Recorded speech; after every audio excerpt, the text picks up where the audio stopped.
আজকে আমি শেয়ার করব দই পটল।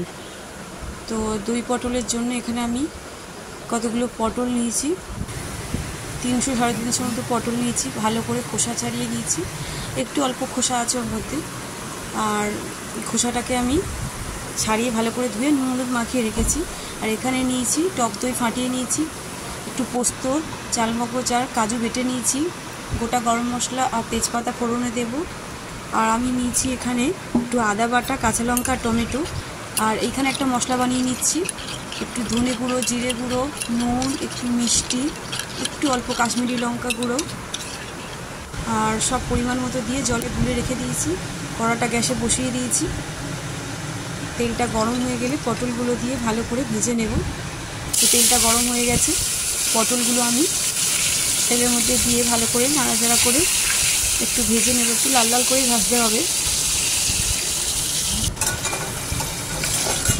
একটু চাপা দিয়ে রেখেছিলাম একটু যাতে পটলটা নরম হয়। তো এক পিঠ ভাজা হয়ে গেছে, আর একটু ভাজা হয়ে গেলে আমি পটলটা নামিয়ে নেব। তো পটলটা মোটামুটি আমার ভাজা হয়ে গেছে। ওই কড়াই তেলের মধ্যেই আমি দিয়ে দেবো গোটা গরম মশলা, তেজপাতাটা ফোড়ন দিয়ে দেবো, দিয়ে একটু নাড়িয়ে নেব। আর এর মধ্যেই আমি দিয়ে দেবো টমেটো, কাঁচা লঙ্কা দিয়ে একটু ভালো করে মিশিয়ে দেবো, দিয়ে একটু নাড়িয়ে চাড়িয়ে নেব।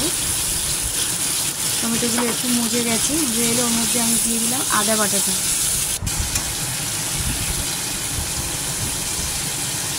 এবার আমি যে মশলাটা গুলে রেখেছিলাম, সমস্ত কিছু মশলা ওর মধ্যে দেওয়া আছে, ওই মশলাটা এর মধ্যে দিয়ে ভালো করে কষিয়ে নেব বেশ কিছুক্ষণ।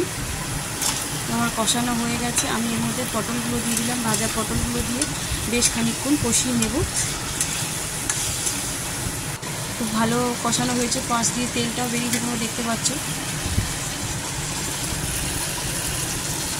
তারপর আমি দিয়ে দিলাম এখানে চালমগজ, পোস্ত আর কাজু বাটাটা দিয়ে আর একটু ভালো করে কষিয়ে নেব।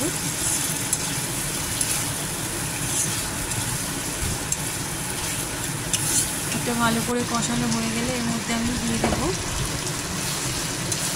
টক দইয়ের মিশ্রণটা। তো খুব সুন্দর তেল বেরিয়ে গেছে।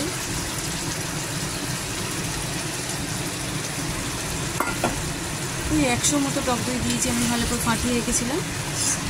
আমি টক দইটা দিয়ে দিলাম, দিয়ে বেশ কিছুক্ষণ কষিয়ে নেব। অল্প এতে একটু ওই বাটি ধুয়ে জলটা দিয়েছিলাম, আর সেরকম জল দিতে লাগবে না এর মধ্যে। এটা আমি কিছুক্ষণ চাপা দিয়ে রান্না করে নেব। 5 মিনিট পরে আমি ঢাকাটা খুলে দেখছি, খুব সুন্দর তেলটা বেরিয়েছে আর পটলগুলো বেশ ভালো নরম হয়ে গেছে। রান্নাটা মোটামুটি আমার হয়ে গেছে।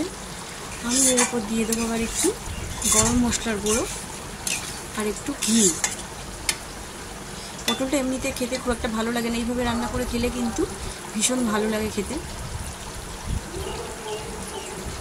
তো গরম মশলা দিয়ে দিয়েছি, এবার দিয়ে দিলাম একটু ঘি।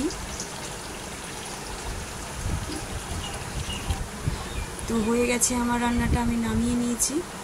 এইভাবে তোমরা ট্রাই করে দেখতে পারো, খেতে ভীষণ ভালো হয়। এটা ভাত দিয়ে খেতে ভীষণ ভালো লাগে। আর যদি ভালো লাগে আমার রেসিপিটা অবশ্যই কমেন্ট করো, লাইক করো।